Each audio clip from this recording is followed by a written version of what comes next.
Lee. But time now for Westminster's toughest talking MP, Deputy Tory Party Chair Lee Anderson. Never one to pull his punches, Lee dropped more truth bombs when he publicly backed his under-fire Home Secretary Suella Braverman when she took a firm stand against homeless people pitching up tents.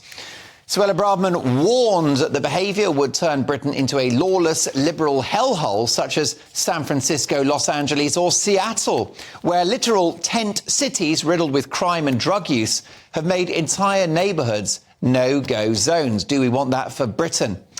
Well, Lee said on Twitter, coming to a town near you, direct from the USA. Well, that's if Suella Braverman is ignored. One tent becomes two, becomes three, becomes four. You know the end result. The big man joins me now. Lee, great to have you in the studio. You. Lots to get through. We need to fix homelessness. It's devastating. Are tents the answer? No, they're not the answer, Mark. I've worked with homeless charities in the past, 3 different charities. The answer is to get these people off the street and give them that holistic solution that they need. It's not just about having a bed for the night. These people have got severe mental health problems. They struggle to conform. They struggle to live in that home environment. And, you know, we see these tents on the street. Like I said in the tweet, Mark, one tent becomes two, becomes three, becomes four. Before you know it, you've got a whole community of tents, like you see in America and San Francisco, seeing it myself. And these are a magnet for crime, antisocial behaviour, drug dealing, prostitution. We don't want that on our streets in Great Britain. This is the start of shanty towns in our country. Suella's quite right. What we need to do is support these people to get them back in supported accommodation. It's already a cold night this evening. I was, wrapped up in my mittens and scarf and all the rest of it. You wouldn't want to sleep rough this evening. Who could deprive somebody of a tent tonight? Well, it's a fair point, but what I'm trying to say is a lot of these people, Mark, and we know this for a fact, is they're not genuinely homeless. There are people in tents, I know this for an absolute fact, that they are begging, they are getting money off people under false pretences, they're pretending to be homeless. It's not only that, we've got people who may be illegal migrants that's coming to this country that's under false pretences, they're setting up these camps. I've known it before, several years ago, we've had camps set up in woods and forests where whole communities are living together. Look, it's 2023, Mark. We're in Great Britain, a great country. People should not be living in tents. There is no excuse for anybody living that lifestyle. And it's very, very difficult sometimes to get the people off the streets, out of the tents or wherever, to get them in supported accommodation because they feel safe in these communities. However, I mean, we can't, know case by case who these individuals are. And, the tents, you could argue, are evidence of the Conservatives' failure to tackle the problem. Well, that's a load of rubbish, Mark, and it's a load of rubbish. There are loads of homeless charities in this country. People should not be living on the streets. Go to my local council, you will get a homeless interview straight away, you'll get accommodation. Look, we're housing illegal migrants in this country at a cost of £8 million a day. If people coming over on a boat can get access to a barge, a hotel, a boarding house, a disused army camp, then we can put our homeless up, can't we? Most definitely. Well, Lee, let's go on to another story that you're at the heart of, as always.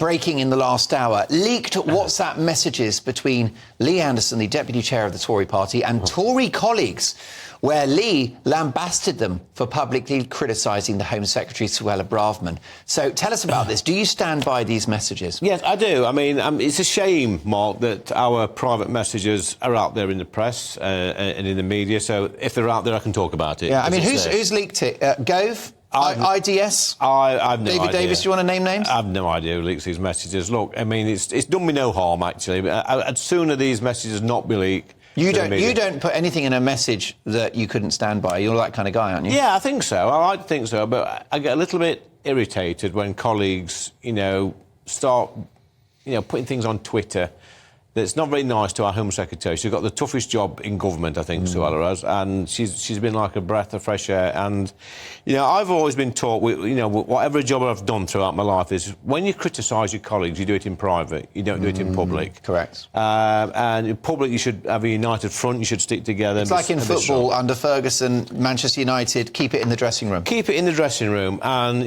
when people share things out to WhatsApp groups, that's a no-no for me. Look, there's probably ministers I disagree with some of the things they say or the policies they've got.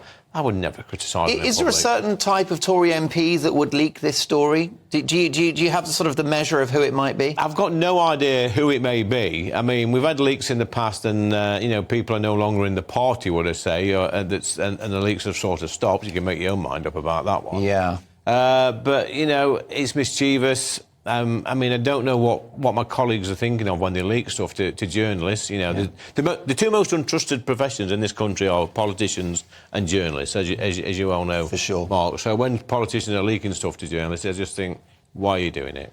What about Suella's way of communicating? Do you think she's a little clumsy in her language? I think sometimes all politicians are a little bit clumsy because we get caught on the hop. We have to say things instantaneously. The media are all over us. But you know what?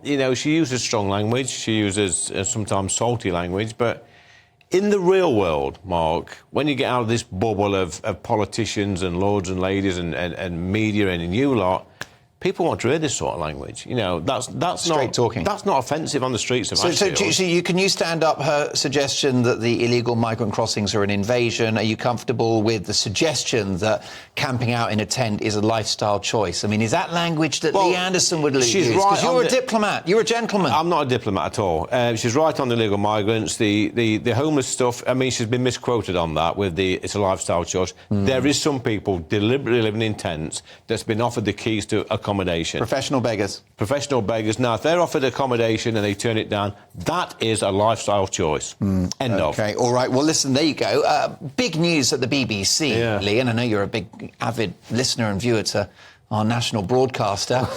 Tory attack dog Carol Vorderman has been sensationally sacked from her weekly BBC morning radio show in Wales over her Twitter use, criticising the government, which now breaches new BBC social media guidelines. So is that the right decision for the Beeb? And why not Gary Lineker? Well, I'm shocked. I'm going to miss Carol. On the television. A good show. Not that I ever listened to the BBC or watch it because I ripped my TV licence up many, many years ago. I'm not paying for that rubbish. And if they come knocking on my door, Mark, as I said before, the heavies will get told to clear off. Look, Carol is what is known as in this country as a prolific media nuisance. She's forever on Twitter and whatever platform having a go at people like me. She's trolled me in the past. She needs to clear off, actually. The sad news is now she's off to the BBC. This will give her even more time to mess about on her phone and put out ridiculous tweets. I mean, she probably needs to go and see somebody. But why has she got so many followers on Twitter? Wouldn't that suggest that some people agree with what she's saying? Well, I don't know how many followers she's got on Twitter. About 800,000? About 800,000. But, there is a market for these sort of people. And I think Carol sort of attracts these lunatics that follow her on a daily basis. They hang on every word, and when she tweets something out about me, they all pile on me. But the people that follow her, they're very kind. It says so on their Twitter. It says they're not be very kind. Now, they always I thought they're the nice people, aren't they, Lee? Listen, Mark, they always say the kinder, gentle politics, and these are probably the most nastiest people in our society. Look, Carol's got a platform. She says, I think she says the wrong things most of the time. A bit like Lineker. Lineker's a bit smarter than Carol, to be honest, but when she says some of these nasty, horrible things, she actually reveals what she's all about. The BBC actually, for once, have manned up and been there. They should start now with Lineker and get rid of him as well, because he's getting on my nerves and he's getting probably most of the country's nerves with the virtue signalling. I mean, every single political argument he comes out with, he's on the wrong side.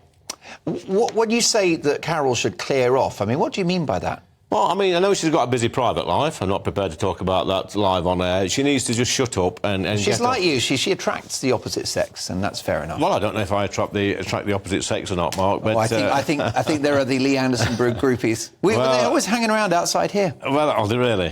Which way? Show me. But no, she needs. Look, she's a what do you call her? A B celebrity. A career in television's done. She's done a bit of radio. At times at an end. She needs to just go away somewhere, bow out gracefully and retire. And use the bus pass. That's good, isn't it? I'm sure she's far too young for that. Well, listen, let's take a listen to what Carol had to say. Despite my show being light-hearted with no political content, it was explained to me that as it's a weekly show in my name, the new guidelines would apply to all and any content that I post all year round. Since those non-negotiable changes to my radio contract were made, I've ultimately found that I'm not prepared to lose my voice on social media, change who I am, or lose the ability to express the strong beliefs that I hold about the political turmoil this country now finds itself in. Listen, I'll be honest with you. I think she's a very talented broadcaster and she's entitled to her opinion, especially now that she doesn't work for the BBC. Lee, can I have a quick word with you about yesterday's King's speech? I was awake for some of it, but not the whole thing. It was thinner than Posh Spice on the keto diet. Were you disappointed with it? Well, look, Mark, I mean, people make a big deal about the King's speech. It's a plan for the year, and that's all it is. I mean, the real detail, I would imagine, the thing that I'm looking forward to is the autumn statement in a couple of weeks' time. That's when the financial measures are introduced or explained, and that's when people will actually realise what's in their pocket at the end of the day. It's when businesses realise, you know, are they going to fare over the next year? I mean, the King's speech is just a plan for the year. You know, the media make a big deal out of it. It's legislation that we knew was in. There's no surprises in there, Mark. We knew what was in there, so I don't know why everybody's getting into such a tiz about it. Has Rishi Sunak's head dropped a little bit? What do you mean? Well, he looked a little depressed in the Commons yesterday, especially when Suella Braverman was being mocked by the opposition. Well, do you think his heart's still in it? You know the boss. Yeah, I know. Has he still got the fight in him? Of course he is. I mean, he's a supremely intelligent man. You know, this is a man who was just a backbench MP 8 years ago, and now is the Prime Minister of the country, so it's a meteoric rise to fame, if you like. Suella is always going to get a lot of stick because she is the one person in our one of the people in our cabinet that the left, the Labour Party, absolutely fear. She's got her finger on the pulse. For me, I know she goes down incredibly well in the Red Wall. You know, people always say to me when I go back to Ashfield, Suella's speaking my language. We need to get behind her and support this lady because I think she's a class act. Lee, it's always a thrill when you come into the studio. Look forward to your show on Friday night. Of course, always unmissable stuff. That is 8 o'clock on Friday. Lee Anderson. 7 o'clock. 7 o'clock, there you go. Glad I got the memo.